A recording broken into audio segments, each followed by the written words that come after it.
પૂછાય 2 માર્કમાં. તો દરેકના આ જે પોઈન્ટ આવડવો. એના પછી ઉચ્ચ સપાટીમાં કોનો સમાવેશ થતો તો સંચાલક મંડળ, મેનેજિંગ ડિરેક્ટર અને ત્રીજું જનરલ મેનેજર. આટલું શીખવાડી દીધું. હવે જો વિકલ્પ જે છે ને, આ જે સંચાલક મંડળને આપણે બીઓડી તરીકે ઓળખતા હતા, એ વિકલ્પમાં પૂછાય કે ઉચ્ચ સપાટીમાં કોનો સમાવેશ થાય. તો આનું જે નામ ઇંગ્લિશમાં આપણને આપ્યું હોય તો યાદ રાખવાનું કે સંચાલક મંડળને આપણે ઇંગ્લિશમાં શું કહીએ? Board of directors. તો જવાબ કયો સાચો આવો? બીઓડી. આખું નામ ફૂલ ફોર્મ આપ્યું હશે બોર્ડ ઓફ ડિરેક્ટર. બરોબર. એના પછી જે મધ્ય સપાટી એના અંદર કોનો સમાવેશ થાય?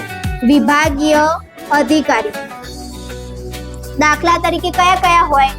ઉત્પાદન, ખરીદ, વેચાણ, નાણાં, કર્મચારી વગેરે કરી દેવાના. બરોબર. આટલા નામ યાદ રાખી દેવાના, અમુક 4-5, અને એના પછી આપણે શું કરી દેવાનું? વગેરે. એટલે આ બધાનો સમાવેશ કઈ સપાટીમાં થાય? મધ્ય સપાટી. તળ સપાટીમાં ઓન્લી ફોર 3 જણાનો સમાવેશ થાય: જોબર, ફોરમેન અને નિરીક્ષક. બરોબર. હવે જુઓ, જોબર, ફોરમેન અને નિરીક્ષક આ જે 3 જણા હોય એનો મતલબ શું થાય? એક જ, કે ધ્યાન અને દેખરેખ રાખનાર. હવે જે આ મધ્ય સપાટી એટલે જે ઉચ્ચ સપાટી હતી એ બધા નીતિ નિયમો કોને કહે? મધ્ય સપાટી.